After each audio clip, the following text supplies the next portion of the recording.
Well, a very good afternoon to you all. Thank you very much once again for logging in to LiveBetterVirtual. We started this conversation about how businesses can help their staff and help their leaders to live a more holistic and better way of working. So my name is Michael Taylor, and I'm joined today by a colleague from mine from Manchester Metropolitan University, Professor Mark Jones. Mark, welcome. Thank you. Straight from the studio of LBC, where you featured this morning, talking about the effects of playing in front of empty stadiums for sports people. We'll talk about that in a minute. I think it's quite interesting. But the purpose of today's chat is around all sorts of different issues to do with managing people's mental health, in particular managing stress, which is something Mark's written quite extensively about. Works with lots of different partners, both in business, the military, the public sector. And I think there's a recognition that there's everyone's got an individual story and an individual background that impacts on their ability to work. But Mark, just in a nutshell, tell me a little bit about yourself and how you've been working during lockdown from your home, wherever you are. My garishly wallpapered home. Thanks, Michael. My background really is in lots of different sectors, but I've done quite a lot of work in sport and particularly around managing emotions, dealing with pressure.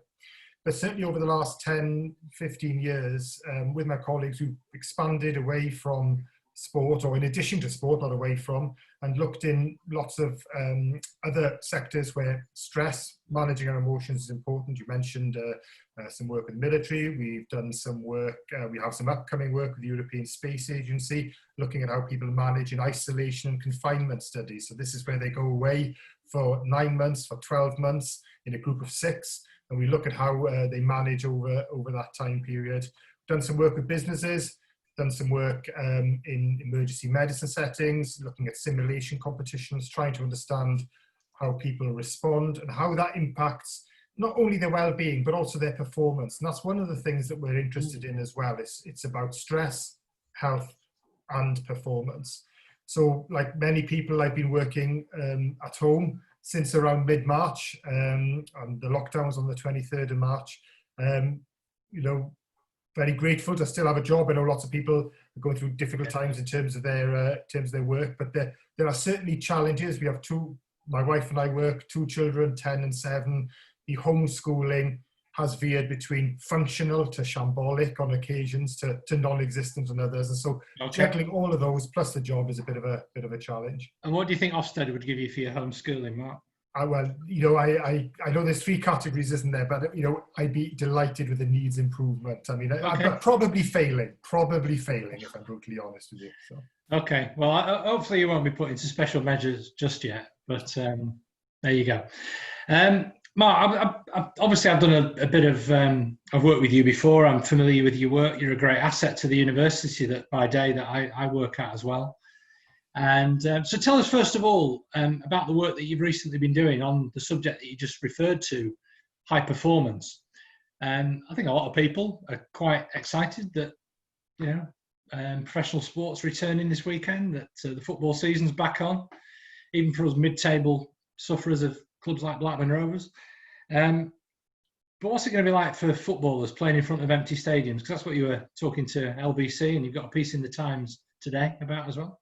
Yeah, so what we're most interested in, I think, with the return of football to empty stadia is that it gives us a really nice natural experiment about how people, and I include the officials, the referees, as well as the players in that, manage in front of what will be empty stadiums. And so what we're particularly interested in is that in sports settings, you will tend to see what they call a home advantage. The home teams will typically win, and in football, it varies, but around 57, 58% of games will go to wins will go to the home team. What we've seen in the Bundesliga, the German football league, is that since the return, actually that's reversed. Away teams tend to be winning more often than home teams. The home advantage has disappeared.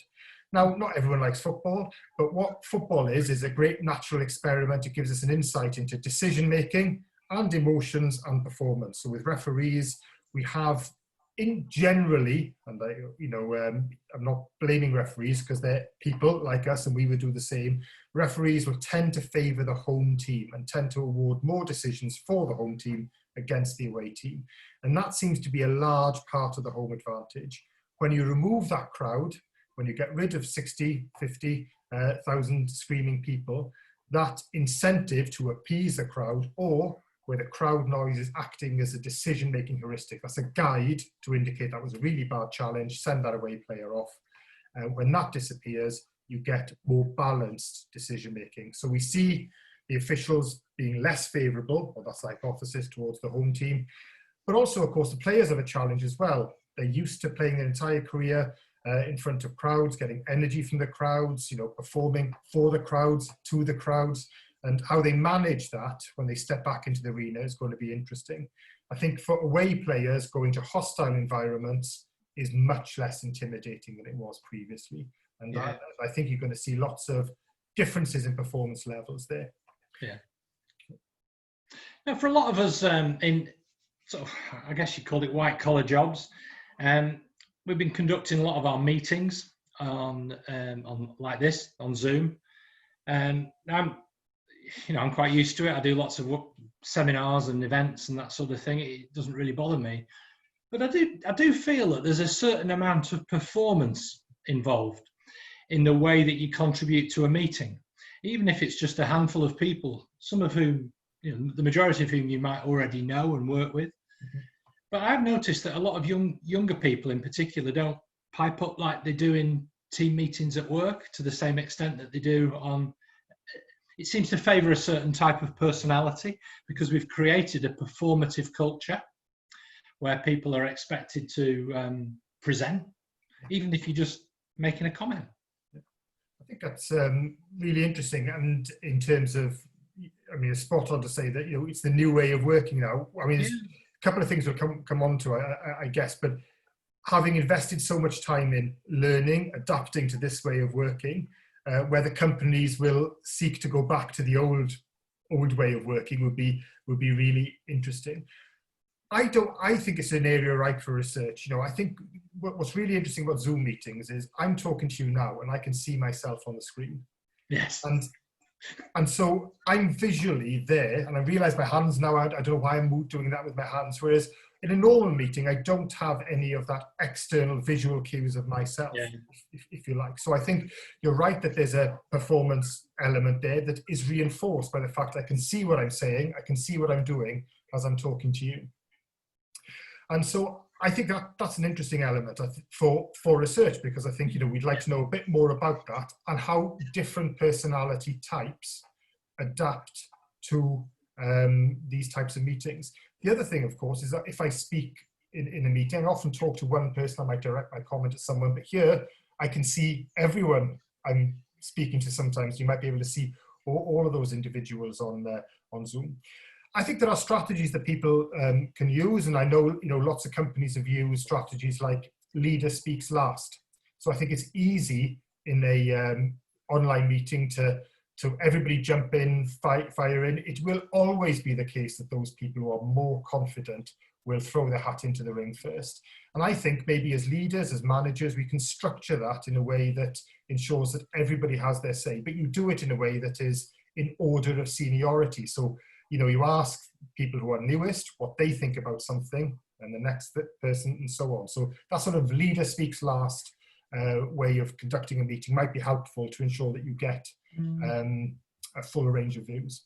Good. I like the way that you frame it, that it's an area for research rather than jump into a hot take, because I think we are living in an environment at the moment where everyone's got a hot take on everything all the time as well. And I think we've got to try and comprehend, understand and compute what's going on rather than always just leap into a conclusion. Obviously, I wouldn't expect anything less of an academic of stature like you. But if I could, just return to some of your other areas of research, which I've been fascinated by previously, and the chats that we've had previously as well. And it's slightly unrelated to this sort of COVID environment, but it is very, very relevant to how we live and how we work. And I guess it's the impact of technology. and the expectation that we are always on, that we've got laptops, we work from home, we've got phones that our businesses provide to us, that we're expected to be able to answer them at all hours of the day. And it's sort of created a trickle, a drift into every area of life. And that's, that can have negative connotations as well as feeling in control, and can't it? But it can have negative and positive connotations. Yeah, I think that is absolutely spot on. So I think that is the real challenge that we're faced with. So if you think about agile working, the ability to work in a flexible manner is really something that is useful for many people, and particularly those individuals who might have caring responsibilities, and that might disproportionately affect some sectors of society more than others. But you're also right to say that, in particular with the way that we work, with our ability to access our work on our phone, on our tablet, we have what the French politician famously called an electronic leash. That is, we can't disconnect. And we do know from research that actually the ability to rest and to recover and to recuperate gives us much better opportunity to maintain our resilience, our mental health, and our well-being. And you can see lots of people who tend to save up for their annual leave. So they will work very, very hard. They'll have, they're 2 weeks away or they're 1 week away in Spain, they'll come back. But anybody who's come back from leave will know the feeling. By the lunchtime after coming back from leave, you're fully back in the swing of things and you're exhausted by the amount of work that you've had to pick up. And so the benefits, which are there from taking annual leave, don't get me wrong, will tend to dissipate still relatively quickly. And what we need to do is to build in regular opportunities to rest and to recover. And I think what's really interesting around particularly email, and we've done some research around email, looking at the link to psychological health and well-being, is that where we see people with email overload, where we see people who access email out of work hours, much greater than those who don't, we see negative relationships with psychological health and self-reported physical health symptoms as well. Now, I think there's just so many nuances with this. That's why I think it's important to discuss it. Of course, there are days, maybe even a week, where we have to work very hard to get a project in. And we might work quite hard and quite long days there to get something done. But I think we cannot sustain that level of working continuously week after week after week. And I think, it's linked to technology, but linked more broadly to this idea of constantly working. I think there's a great article in the Harvard Business Review about the dangerous allure of the 70-hour working week, which is that, of course, people have jobs, they love their jobs, they work hard, they enjoy it, they get reinforcement for that. Brilliant, Michael, you're working really hard, let me give you a bit more money, let me give you praise. And that's great, so you're getting that reinforcement, plus you enjoy your job. But then also what we see is that tends to then cause a disconnect with some of our social connections, our family life, our friends, and we tend to lose touch with those. We lose that sort of social connections that we need to maintain our health and well-being. So I think there is a lot of work, particularly around email, and we were interested in the idea there's nothing wrong with working, nothing wrong with working hard, but building in those opportunities to disconnect and ensure that you do something else to rest and recover, I think is crucial. I can remember working in the Welsh office in Cardiff, so the forerunner of the Welsh Assembly, first job after leaving university. You would only get contacted twice a day when the post would come around, and that would be internal memos or external post. So you would do your work, but you only ever got contacted twice a day. Right. And I think that's really interesting. And some of the most efficient ways of managing our email is to treat email much like mail, and that we access it at set points during the day. So we treat something that is asynchronous, really, email. I send you something, I shouldn't expect something back for a week or two, but we treat it as sort of a synchronous conversation. I've sent Michael an email. Why hasn't he replied back? I know he's in his office over there. And I think we need to treat it much more like normal mail. And there's been some really nice research showing that once we chunk our access to our email and treat it like that, then we get sort of increases in productivity and psychological well-being, because we're not getting that distraction. Well, I guess the challenge now with technology, Mark, isn't just email, but you think about the number of channels that people can contact you on. I think about the people I work the most, work closest with. We're in contact on direct messages on Twitter when we send each other things that we have seen that we think they'll be interested in. That then sparks a conversation. WhatsApp, we have our own text group as well, which often runs a running commentary alongside meetings. What he said there is quite interesting, relevant to you. What do you think of that? Or we make sure so-and-so picks up on that. So suddenly you've got all these devices and all these different channels to communicate with. And it's very hard to know which ones to switch off, which ones are demands for your attention, which ones are requests. Yeah. Where does the research tell you? What sort of effect does that have on people's well-being and their stress levels? Well, I think it's a really good point. And I'm not aware actually of the research that's looked at different channels. I can tell you some anecdotal stories of people that who've shared the stories of being at home, being added to a WhatsApp group at work when he was at home on a Sunday. And that's one of the interesting things, is those, you don't have control over those, so they intrude into your, someone decides they want to add you to a WhatsApp work-related group on a Sunday, they will do that. And remember, he got so frustrated, he picked his phone up and threw it against the wall. And he said that probably wasn't the best way of dealing with it, but it was that level of frustration of being in demand, and on a Sunday getting added to another channel that they could get contacted with. Yeah. And I think what you've spoken about there ties into this whole idea of electronic communication being quite intrusive and impacting on our ability to switch off. And the multiple channels just adds layers to layers of complexity to what we spoke about earlier on with email, which is the traditional work communication. But of course, that's been superseded by many other channels in recent years. So, Mark, let me turn to some work that you've done with Nuffield, which is really interesting. That's arisen out of your research group at the university around stress. Particularly, just before we move on to some of the recommendations for employers that report threw up, which I thought in and of themselves they're fascinating, and I'm sure people listening to this will be able to relate to them. But just give me a definition from a psychologist's point of view of what stress is and pressure. Now, I know what pressure is, and you referred yourself to working to a deadline, having a report to get out. And I had a dissertation to submit by May the 8th. I submitted it on May the 7th. I could have submitted it on March the 8th, but we don't do it. We like a deadline. It motivates us. We have the adrenaline rush. I didn't sleep as many hours as I did. That's great. I've been a journalist most of my life. I know the importance of deadlines for production cycles. But not stress. Stress is when you can't function, isn't it? Just give me the definitions rather than my own pop definitions. No, I think you touched on some really good points. So I think, stress and the anxiety, the worry, the concern that comes from that can be a powerful motivator. And you've talked about that. The idea that we're concerned about something, that it matters to us, that we do well at this, that we want to achieve in this, is a powerful motivator. Stress, in its broadest sense, is really around our balance of demands and our resources. So what are the psychological demands? What are the physical demands that we're faced with? It might be effort, having to work really hard. It might be uncertainty.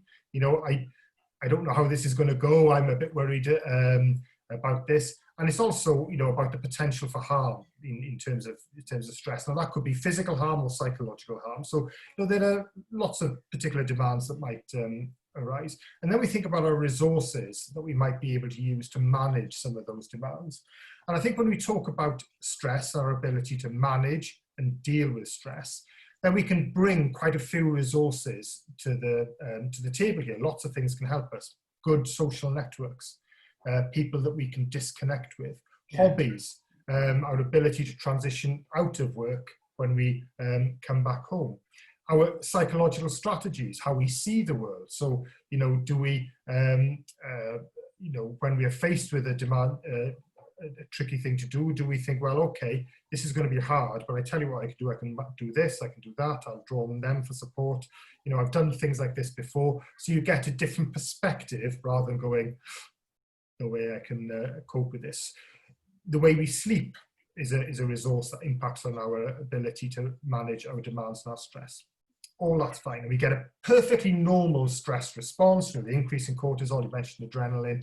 It's there to provide us with energy to deal with what we have to face with, what we have to deal with rather. Of course, when this happens over time, consistently, and you're getting emailed every 15 minutes with people demanding things left, right, and center, I'm phoning you up wanting to know where that report was, or whatever it might be, you're getting these constant sources of stress, then we're getting these constant spikes.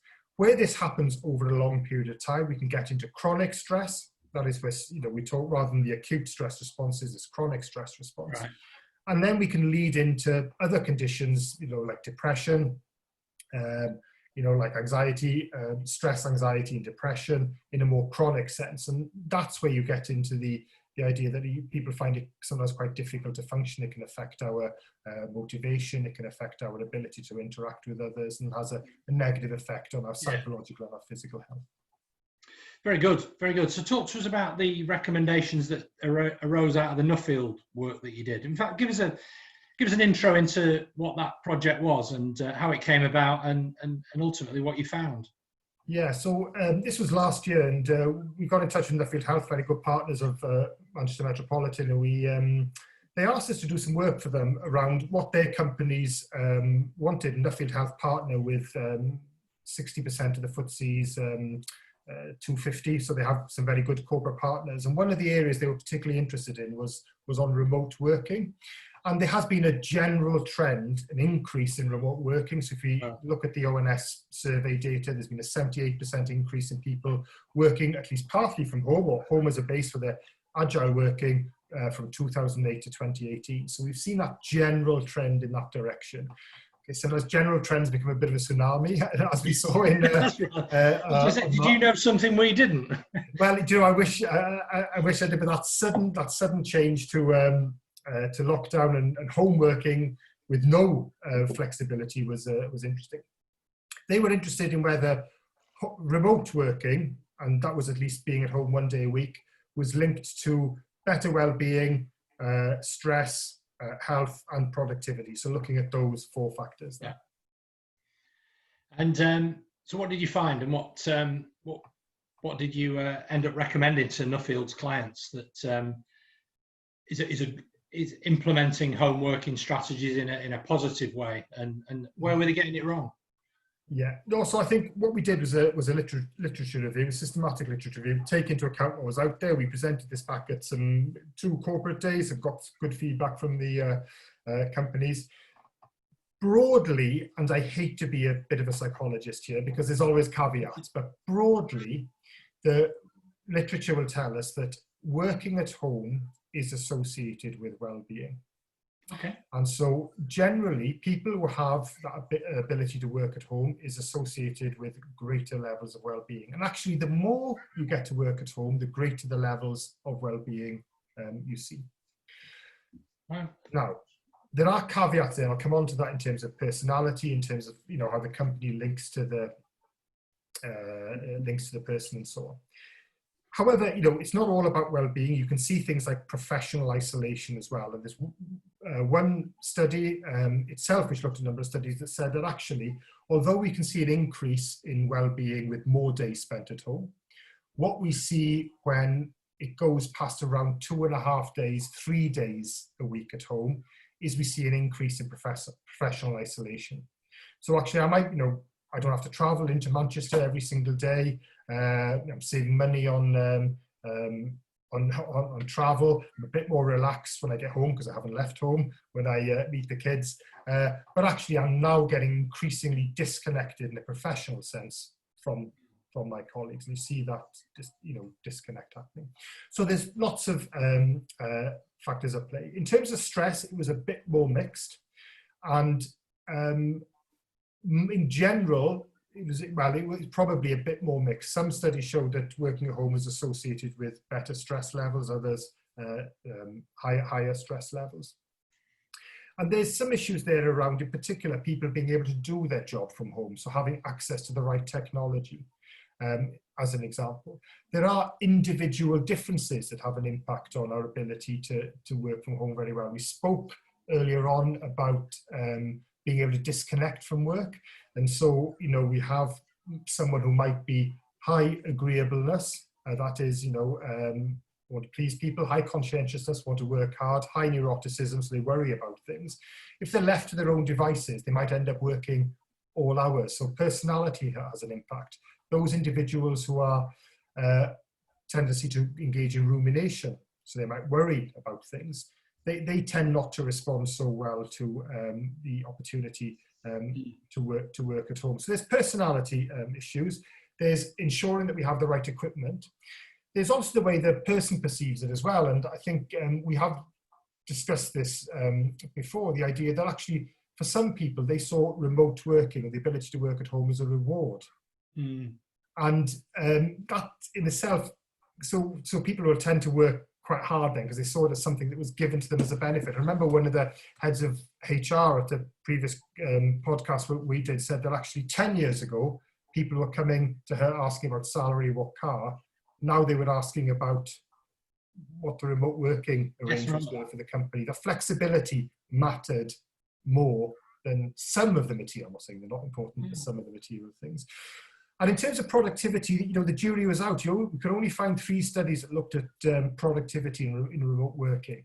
Interestingly, we have done a very brief initial survey with Nuffield Health across some selected corporate clients, and they've reported that during this lockdown, the vast majority of the productivity has neither changed, or has stayed the same or gone up.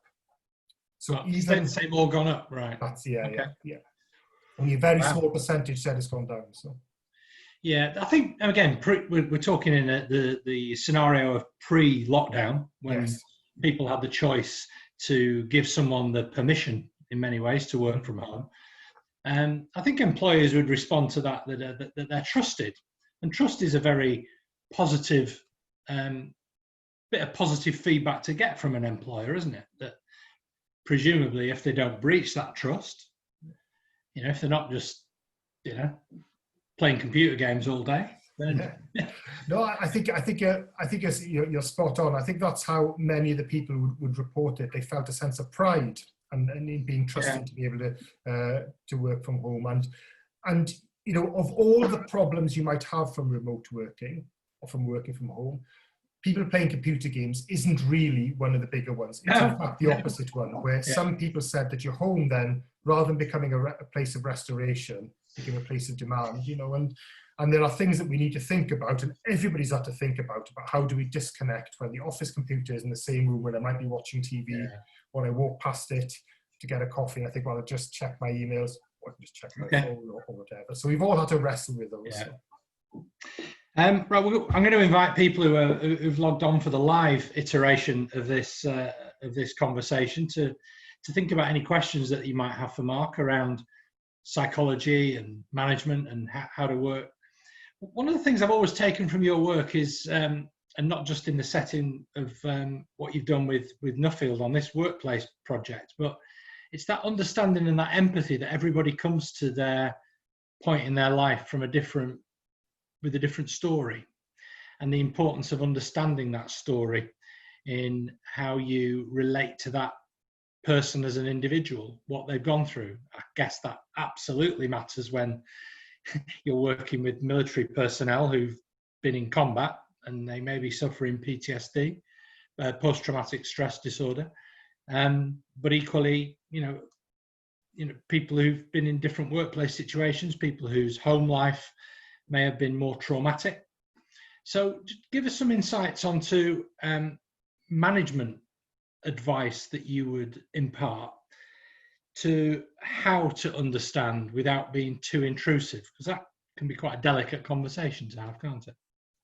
Yeah, I think it's a very good question, and I think that the issue around stress and our ability to manage our the demands that we're faced with is interesting because it changes over our lifespan and can change in response to our own experience, but also things that happen to us. And I'll use a relatively trite example just to illustrate this. We can all think of sports people who at the age of 18 and 19 burst onto the scene and seem to be able to play without a care in the world. And yet and yet suddenly 2 or 3 years later seem to have the weight of the world on their shoulders. And it's the same scenario, but they've struggled to deal, or something has changed in their in the way that they can manage those. Other people learn to cope and adapt, and you can see that changing through. How we manage our working environment can change with family circumstances, caring responsibilities, both parents or children, and so all of those factors can play in. I think, in terms of being a leader, to understand this, it's difficult to go beyond emotional intelligence. The idea that we should be able to empathize, we should, where we can, to listen, but also to recognize, and I think this is probably crucial, that people's perspective or the way they make sense of the world is going to be different depending on their own experiences, not to expect them to have the same motivations, the same ability to manage the demands that you, I, or someone else might have. Yeah. So we've had a question that's come in, and it's like, I've got a mixture of people who are going to be coming off furlough. I've had people who've had to be coming into the office more regularly, and they're all coming at it from a different perspective. How do I make sure that everybody's treated the same, or do I just have to recognise that they can't be? Good question. I'm always struck by, in terms of workplace environments, how do you manage workplace environments? I think, if you look at social identity models of leadership, it's the idea that it's important for a leader to be able to connect with their workplace, that they have a shared set of values, a shared set of goals. And I think although people are coming in from different perspectives, they're aiming for the same perspective. So the backgrounds might be different, but reinforcing, I think, the aims of the organization, what the challenges are. I think taking the opportunity, if people have had different experiences, to learn from that. So, what has been going on, I think the people who've been furloughed would want to know about that. Yeah. And I think it would be interesting for the people who are there to get some sense of, speak to people who are furloughed. What are the big challenges about having to come back in? So some kind of dialogue. It doesn't have to be, in depth in any sense, but just sharing some of that information would be helpful. But I was always struck as well by some of the research that I think the ONS did as well, that showed that 37% of British workers didn't think that their job made a meaningful contribution to the world. And I think, that was a really interesting bit of data. And you could argue about the percentage, but the idea being that, meaning, purpose matters. And as leaders, we have an opportunity to reinforce that, so that people have a sense of what the meaning and the purpose of the job is. And it was really interesting. This research has showed that actually a large percentage of British workers thought their job made no meaningful contribution at all. So we all know that we can deal with large amounts of stress, large amounts of demands, if we think this has meaning, it matters. Once we think it doesn't matter, it becomes a bit different then. Yeah, I mean, just to get philosophical rather than psychological for a moment, but we have had an opportunity during the pandemic to have a bit of a reset and a reevaluation about what is useful, purposeful, and I think that's almost going to come to the fore again, isn't it? I think that's. I think we've done that in some of the media. I've led some of the discussions on that, which you know about. But I think just speaking to colleagues and friends, if you're working in an industry and then suddenly that stops and you're furloughed or you're at home, it gives you a chance to reevaluate and to think about things that you would not ordinarily have had. And I think you're right, that I think a real ripe area for research is about understanding not only how people reevaluate their work, but also then what decisions they make as a result of that. What career changes are going to happen in the world of work? How do they approach their work differently? Do they change jobs? And some, of course, sadly, have been forced to do that to a degree because of some of the economic situation. But I think there'll be other people taking this opportunity to really think about that, because when we're on the treadmill, you don't get the time to think so much, do you? Yeah, but what the social value that we attach to, well, the numerical value that we attach to jobs in, say, the care sector is low. I mean, that's not me making a value judgment. That's society making a judgment that if you go and work in a care home, you get paid minimum wage. Yeah. Because that's the value society puts on it. Yeah. I guess what I'm saying is people who maybe hold their heads a little higher now, that maybe they're held in a great bit greater esteem. Ultimately, I don't know if it's going to make any difference to how people are paid, but I think it's going to be a very brave politician that thinks you can freeze the wages of people who work in the NHS. I think, coming out of this pandemic. But again, we're straying into politics and philosophy in many ways. But I do think it has a huge psychological impact, doesn't it? Anyway, we've set ourselves that we do 40 minutes. We've done 35, and I've now got 2 questions, which, to come back to your point about that adrenaline rush and that pressure, the next one is, should we be more understanding when it comes to stress? The person asking the question says, I have always been quite reluctant to say that I am stressed at work because maybe this has an unfair negative association. I mean, at the risk of repeating yourself. Yeah, no, I don't think I am. I think we should be more understanding of stress, the causes of it, the consequences of it, and the effect that it has on those individuals.